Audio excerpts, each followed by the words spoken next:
Hello and welcome to this podcast. In a world and time that prioritizes excellence in academic performance, efficiency at workplace, endless hours of working, deadlines, we need to protect one important part of ourselves, and that is our mental well-being.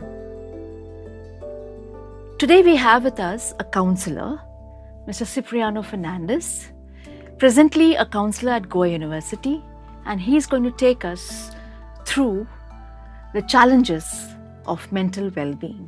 Welcome, Cipriano, to this podcast. Thank you so much, ma'am. To start off, we would like to know how, when, and why did you decide to be a counsellor? Okay. For this, I'll take you all back in time. So this was way back when I finished my 10th standard boards. And I wanted to get into the science stream. Okay. And it so happened that I was not able to get a seat. So the principal back then at Don Bosco, he advised me to either go for commerce or arts for some time, like till a seat gets vacant in the science stream. Okay. So commerce I didn't want to go because of maths being one of the major subjects there. So I took arts, and over there for the first time I was introduced to psychology. 2 weeks passed and I liked the subject so much. Eventually when the principal called me back and he asked me like, do you want to change or come back to science? I refused. I said like, no, like I think I found a career option, a subject of my liking, and I would prefer like and go ahead with the same. Okay. Then during my graduation, I took psychology as my honors, and from there on, I went on to do my master's in clinical psychology. And after that, I did some additional courses, additional certifications. That is, I'm a certified couples and family therapist. Okay. And a certified mindfulness practitioner. Okay. And I've done my other certification in hypnotherapy, REBT therapy, and CBT therapy. Oh. And I think to be a counsellor, you also need to be a people person. You can't be a person who hates mankind and then you can't be sitting in. I'm sure that quality also must be there in you. Get it? Yeah. So since like my growing years to say, I never gave a thought about this, like what you said, like, like people's person. But then somehow like my friends or like my younger siblings, they always used to come and ask me, like discuss their issues with me. And back then what I used to do was like give them solution. Okay, like if this is not working, try this. Try like, or whatever, even if I'm not able to give a solution to them, I used to just assure to them, like, saying that, don't worry, I'm here. Like, if you all need anything, please do let me know. Patient listening. I'll give that ear to ear.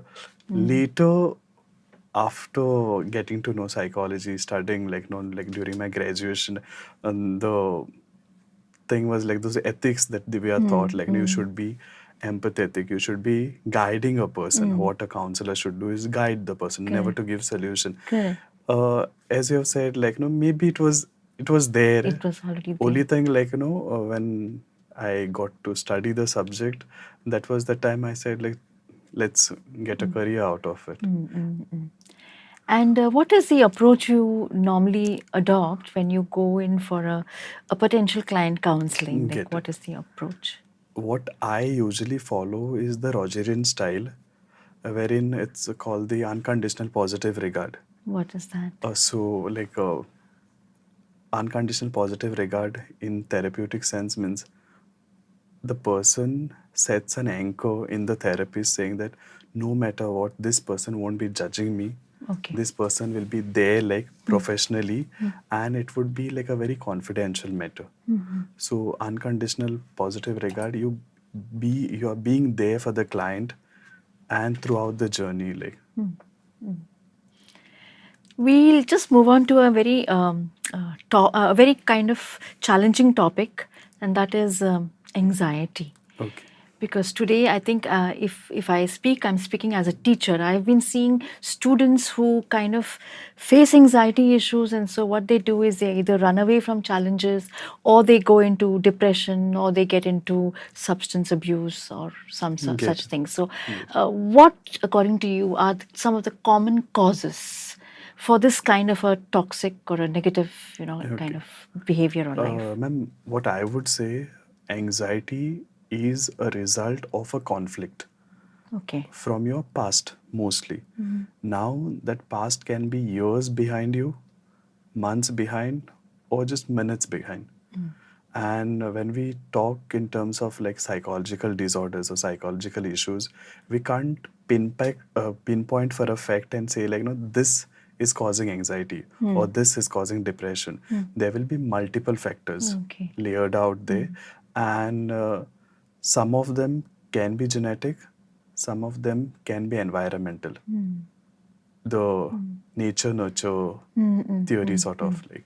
So coming back to anxiety, any distress that the person faces, so because of other people or because of any other situation that the individual is present, like facing at that particular time, so that distress will be shown through an anxious behavior, and then the bodily symptoms that are visible to the uh, rest of the people of to the person would be palpitation, sudden loss in breath, and like even sweating for that matter. Severe anxiety can give you like severe anxiety can result in panic attacks also. All right, all right. Okay. So how can in normal parlance, let us say, how can one manage anxiety? Okay, you are asking in terms of what Yeah, how like to. for a layman to understand, Okay, if you can explain without telling us technical get it, terms. get Yeah, it. tell us how can one manage anxiety now? If I have palpitations, I bite my nails Get it, constantly get and it, all that. get it, How do I get manage it. it? See, ma'am, whenever a person is going through anxiety, a person is going through anxiety, the most common notion or the most common practice that in my practice, in during my years of experience, I have realized the person will have not one problem, but then there'll be multiple problems. And usually, like what causes like that severe anxiety or like that breathlessness or something, when a person tries to gain solution to all his problems at once. One time. So the best thing to manage anxiety in your life, no doubt, like even me as a counselor, like someone very much senior to me, like in the field of counseling, will have issues in their life. Not that like a counselor or a teacher, they won't have. But then what is important and how you can manage anxiety is by creating a hierarchy of your problems. What I mean by this is like, say, suppose I have four problems, four issues in my life. I write them down. This is the common exercise that I give my clients who are facing anxiety. Okay, to write down whichever problems are there in your life. So one would be this, one the followed by the other one, followed by the other problem issues are there. Then I ask them to rate them which one needs urgent attention. Urgent attention. So then you give them a number or ranking, like number one, this issue requires urgent attention, followed by the other one, followed by the other one. Then you say like, what are the methods or like whom can I contact or like what can I do as an individual to solve this particular issue. If you can do it by yourself, try it out. If you require another person's help, maybe your family member or maybe your partner or friend, talk to them, ask them for a solution if they can help you, guide you, like, or if it is like something pertaining to mental health, visit a counselor. So first, like, write down, create a pool of your problems, like whatever problems you have, then rank them in a hierarchical way wherein like which one requires urgent attention. Because many a times what we do, it happens like, say suppose I ask you to go on a beach and gather a fistful of sand and hold it very tight. a very few granules will remain in your on Remaining. your palm. Same thing to do with mental health issues, like with and any other issues in your life. The moment you'll try to control them all at once, Once. then the issue. So better like have a hierarchy wherein like we can solve each one at a time. Even in counseling, that is the same process. We don't offer the client guidance in for all their issues. We will take one issue and try to work on that particular. Once that is resolved, go to the next one. And suppose there's a case of a severe anxiety and counseling does not help, then where does the client go? In cases of severe panic attack, uh, therapy at that time or counseling at that time is not helpful at all. Like, so the best thing you can do is refer the person to a psychiatrist, Okay. wherein psychiatric medication would be like the psychiatrist will prescribe some medication, psychiatric medication to the client. What you should do as a counselor is get in touch with the psychiatrist, Okay. give him the case details, take some case details from his end, and simultaneously later start your therapy. Okay. Like severe cases, you need to refer the person. Severe panic attack, you should refer the person to a medical officer or a doctor. You can't be sitting there and telling the person like breathe in, take deep breaths. That won't help at all. Like. Any success story of yours regarding this anxiety issue? Anything that you came across? One, like I would like to share, this was a person who was in, I won't name the sports No, and we all. know. We're not asking Yeah. also. So this person was into state level sports, Okay. had been doing pretty well, All right. and due to some health reason or he was unable to, like he was sick or something, because of that he was unable to perform that well and he loses that particular match. It got his confidence so low that after that he went on losing these matches. And the moment he used to go put his foot on the stadium, he used to lose his confidence. He used to like get all the possible symptoms of anxiety. When he came to me, he explained all this to me. This happens, and the approach that I used was positive visualization. Okay. One of the visualization Okay. technique wherein you incorporate breathing exercises alongside that you make the person visualize the event that he is yet to face, wherein like everything works in that person's favor. Now for a matter of fact, I knew that this fellow, I took his whole case history, like his training details, his diet, his family, like how many hours of practice this person puts into. So based on that you had a fair idea, and because of his past records, that this person has the caliber.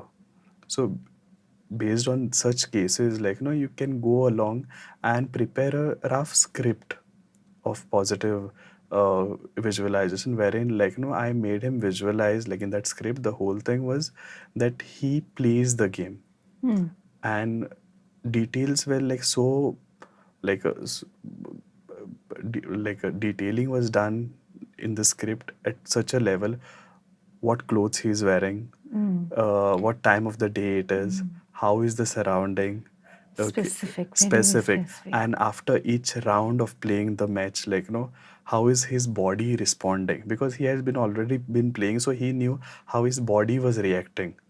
Maybe like in the first round he was like quite okay, then second round, like as the referee blew the whistle and all, like okay, he's sweating, how is his opponent, details were even taken, like to such an extent, who was his opponent and how was his record in the past, how he used to, how his body, like how he used to, like uh, use his body, his form in sports. Matches were seen wherein like detailing, like okay, and the same was recorded and was given to him. It was sort of like a creative visualization for this person. Alongside, to treat his anxiety, the breath work was there, Okay. calm him down, like like working on his senses. So once he tried, twice, like, and even the day of his match, just before the match, 1 hour before the match, he did it. And after that, like he did like Play. played, and he he was able to win the match. Okay. And later, like once, like for a, like usually like in counseling, there's something called as the termination session also, Okay. wherein the like that becomes like the conclusion part of Conclusion. that particular issue, which with what the client had come to me. So that time he said like, so I'm deleting this. I've got my confidence back. All right. Okay. That's nice. What about relationship issues? Do you do also couple counseling? Yeah, I'm a certified couple and family therapist also. So, how do you ensure that a safe space is created for both the partners to come and confide their details to you? Get it. So usually like when it's usually like most of the time it is just the one partner that will seek out counseling as one of the like he would come like he or On she would behalf come of. on behalf like Okay. and then what a counselor as a counselor it is my responsibility is to listen to the client first, and if the issue is pertaining the couple or their relationship is to definitely call for the other one also. You can't do couple counseling where only one person partner is there. Sometimes they do come, they say like, you tell me what my partner needs to know, or Okay. he or she has to do. He or she will follow it at home. I'll tell like. No, but then it doesn't work It like that. doesn't So work. I make it a point. I call both of them, Okay. and individually one or two sessions are taken. First, it's like a joint session. Both of them sit, and you need to ask like, like, do you also face the same problem? Sometimes it is a surprise for the other partner that this is also an issue. Like, Okay. so both should be there present, discuss it. Like, once both of them agree, chalo, like this issue is there, and we need to work on it. Then separate individual sessions. That is my style. One question. Sorry, I'm coming It's in okay. between. So, suppose one of them does not want to cooperate and does not want to participate in the therapy. I'm sure you must be having problems with that. Definitely. So, how do you then bring them together? And See, not everybody would like to listen. has Yeah. happened in the past. Okay. Being a counselor, like, and then as I've told you earlier, like, my approach is always like unconditional positive regard. So there has been time when the other partner who is not interested in therapy or does not see this as an issue, Issue. the person has been very rude also at times. But then because the person is rude, I can't be like that. For me, like, the person, for me, like, I have to be very neutral. For me, end of the day, they are my clients.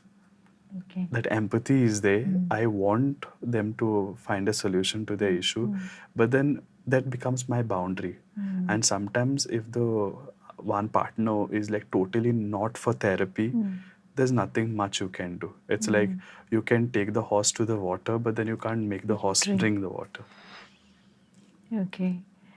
What about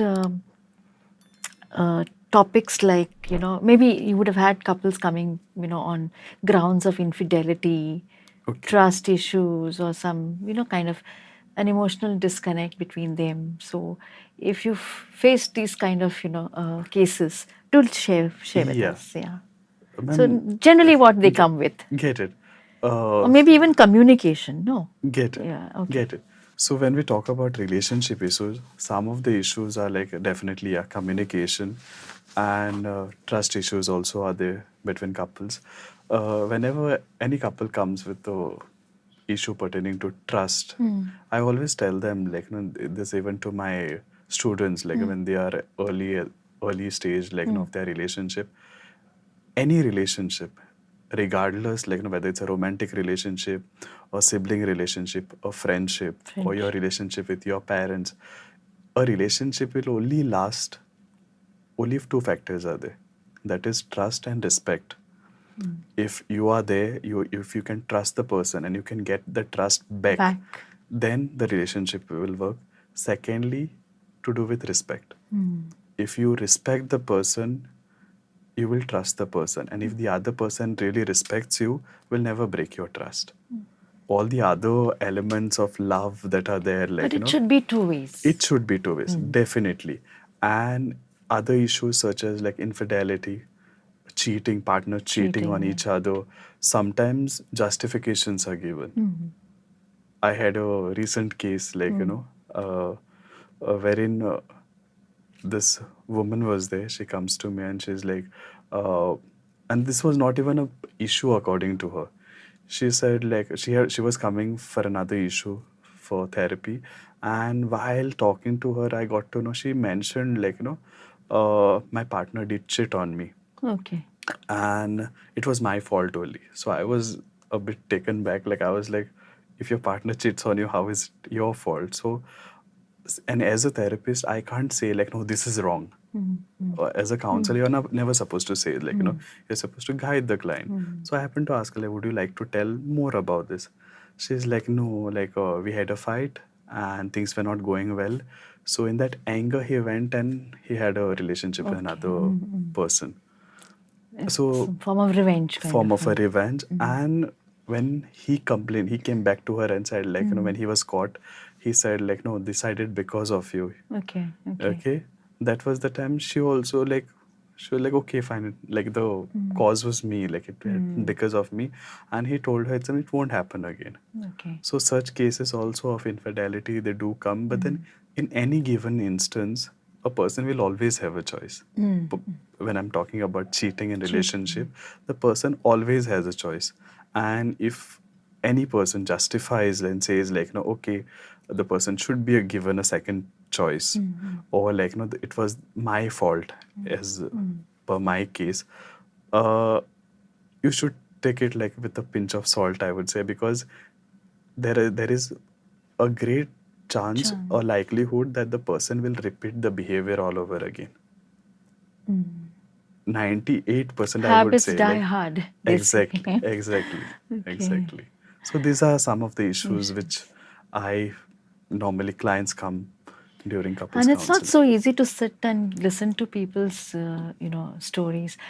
So coming to the next area that I wanted to ask you, and that is you as a counselor, because see, you're spending a lot of time listening to people's baggages. Okay, so it is said that when you sit and listen to people's problems, there is a high chance of you getting drained mentally and emotionally. So now my question to you is, how do you take care of your mental well-being? Because I'm sure you must be taking a little of theirs along Get with it, me. get it, get So, it. It is not that complicated, ma'am. okay. Like initially when I had started my practice back in 2021, yeah, like that baggage or like something to take from the client, like some, yeah, physically you do get exhausted because every case is a different case. Even though if two people come with the same event which has caused them anxiety, or like say suppose like it's something similar, the intervention part of it, so interventions in psychology or during counseling, they're nothing but homework, like to simplify the term. So you have to literally like plan and prepare like sort of a working model along with the Like client. a customized Get it. homework for Yeah, each yeah, one. exactly. Yeah. Yeah. Okay. So you have to prepare that with the client. It shouldn't be like a prescription. I say like, okay, you just do this and things will work out. Like if the client has any difficulty, yeah, again, you are supposed to change or Change make it. those changes in your intervention plan. So what I do, like, just first of all, like, like that boundary is very much important. Like, you are a counselor, and there's a limit or a maximum scale to which, like, you can help the client, beyond which, like, you can't cross that line of professionalism. And what personally I do is, like, once a month, even I do go for counseling. Okay. You, as a therapist, as a counselor, you are bound to go. You have to go for Have to. therapy at least once a month. Okay. And alongside that, there are other activities that I engage in. Is like, I go for treks. I stay in Karanzalem only, so there's a beach right next to my place. Okay. Just a 5 minutes walk. So I like evening, once my sessions are done, my work is done, I just go Chilling on for the chilling beach. on the beach with my brothers. Okay. Obviously. So like, and we play over there. We go for swimming, and sometimes with my friend, or like, like I'll spend time with my So partner. that's how you take care of Yeah, yourself. yeah. What about the ethics part of it? I would like to know, like, we are always told that counselors keep things, confidential. You Get maintain some register and you Get keep, things. Get it. So my question is, tell us about the ethics of a counselor. Okay, ethics of counseling, everything. So basically, the whole process of counseling lies on two pillars to say of counseling or therapy, that is confidentiality and non-judgmental. So you are supposed to maintain confidentiality at any cost, and you have to be, as a therapist, you have to have that non-judgmental attitude. When it comes to confidentiality, there are only two implications, wherein if the person has a tendency of self harming themselves or harming the possible other person, it's like possible homicide or possible suicide, you have to inform the guardian. So while once first time when the client comes for therapy, you are supposed to take an undertaking Okay. that also comes under ethical consideration. So And every client. every client, and who can be contacted in terms of emergency. And if these two elements are there, the person is feeling suicidal, or like uh, like the person may harm another person, your duty as a counselor, as a therapist, is to inform the guardian.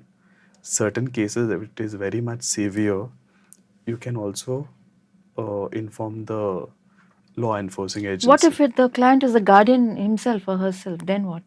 Then whom do you inform? Family members. Yeah, because even if the person is a guardian of another, say suppose like there's a client who's coming for therapy. But he is the eldest, suppose, in the Okay, family. okay. Then where? You Who do have you to go to? take any other contact when the person comes first time for therapy. Okay. It can be now here the guardian, if the person is the eldest, it can be his friend or her friends or some relative, Okay. wherein there has to be a contact point. Something happens here, Reference. you have to inform the concerned person, Okay. whoever they have mentioned. And yeah, obviously confidentiality, non-judgmental.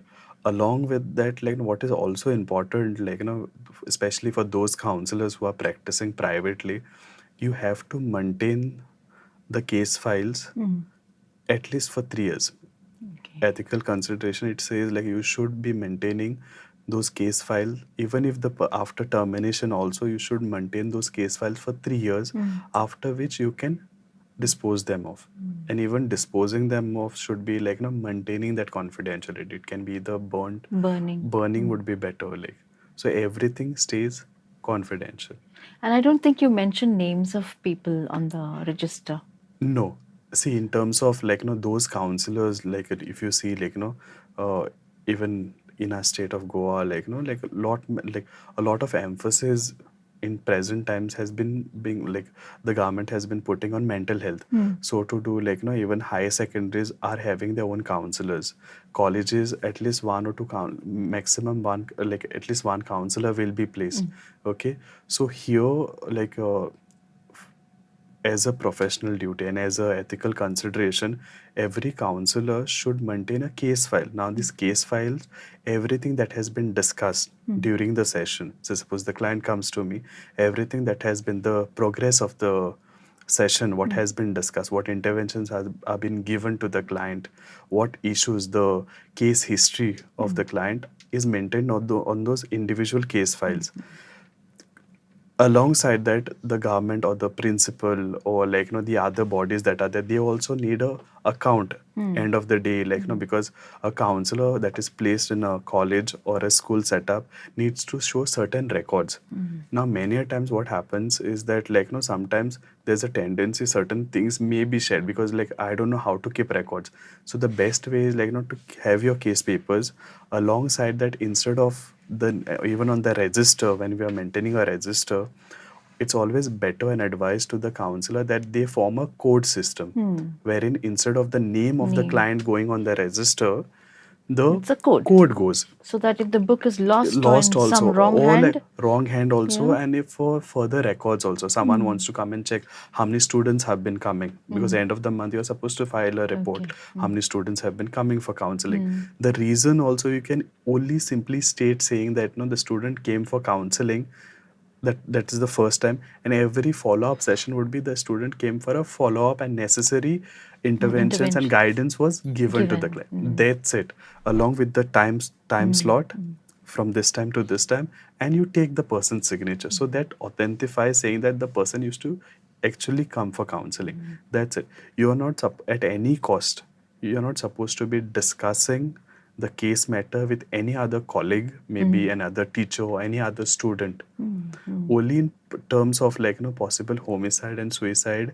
During that time also, you're supposed to call the client and tell them, because of this thing, this particular reason, I'm sharing this information with the Okay, so guardian or whoever that person is. Without the client's permission, you you can do cannot, nothing. you cannot. You can do nothing. But somehow, I don't know, we are all human beings. And so when you say that we are not supposed to be judgmental, I have a doubt because, say, for example, tomorrow I come to you with, for counseling. Now, you know a little about me, Get it. maybe the better part of me, wherein my social, Get mask, it. wherein you say I'm positive and happy and, all that stuff. But after I speak to you my problems and I open up my wounds, or I show you the vulnerable side of me, uh, I don't know. I'm asking you, is it possible that you remain non-judgmental even after that? You knew me before. Now you know more of Got it. me. Got it. Now, will your interaction with me be the same as before, or is it going to be Okay. influenced? Okay. So I'll give you two situations here. Okay. Okay. One thing is like it is always advised that you should never counsel your friends and family members, Okay. because there will be a point of bias like to certain level. Like if that does not happen and you are like very much into your practice, well and good, like no thumbs up for such counselors, then professionally speaking, I would say like no, cases have come to me where my own friends have come for counseling, Okay. and I think that comes over experience only, like wherein you are able to, like as I was talking before, you are able to maintain that boundary. For me, the person who is my friend is outside the counseling room.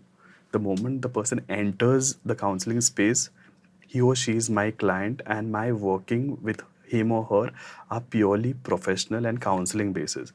The moment the person is out, he or she becomes my friend all over again. And it has also happened with me wherein like like my friends has one of my friend, say suppose he or she is coming for counseling, we discuss something outside. When we meet, like there's a tendency they'll talk about this issue, so I just pretend as if I've not heard anything. I'll be like, what? They'll say like, no, you told me to do this, I was not able, like what? So then they get it, like so like that boundary, if you can maintain, please go ahead. Like you can be a counselor who is like counseling your friends or like any known person for that matter, like any acquaintance that is there. Interesting. Yeah, it's so nice. That was my last question. So, if you have anything to tell the viewers regarding maybe how to, approach a counselor, where to go, when to go, what to look out for, if you have something to Okay. tell them. I would say like never wait for the last minute. Never wait for the last minute wherein like only if a issue arises in my life, then only I will seek out counseling. The best thing is like take counseling as like you all are cleaning your own room at home. We do all of us do clean our room, our homes, like maybe once in a week or like once in 2 weeks. Like the same approach is with counseling. Anything like you can like especially for today's youngsters, like who are studying, who are adolescents, my advice to you all would be like if you all are in college or in high school, high secondary, please go and visit the counselor just like that. Okay. And you never say like this is just a small issue, I can deal with it. It is always advisable like go talk to a professional, talk to a counselor, and you all will get one positive thing about counseling is like there will be positive results. There will be positive results wherein immediate solution you might not get from a counselor or a therapist, but then that necessary guidance will be always the necessary guidance will always be there. So, with that, we come to the end of this podcast. Viewers, just a small suggestion. If you would like a counselor to come up again with some particular specific issues, I'm talking to the students out there. do let us know in the comment section, because we are anyway planning to come up with an episode on meditation and hypnotherapy, and we might even come with depression and signs of depression. So with that, bye-bye. Thank you.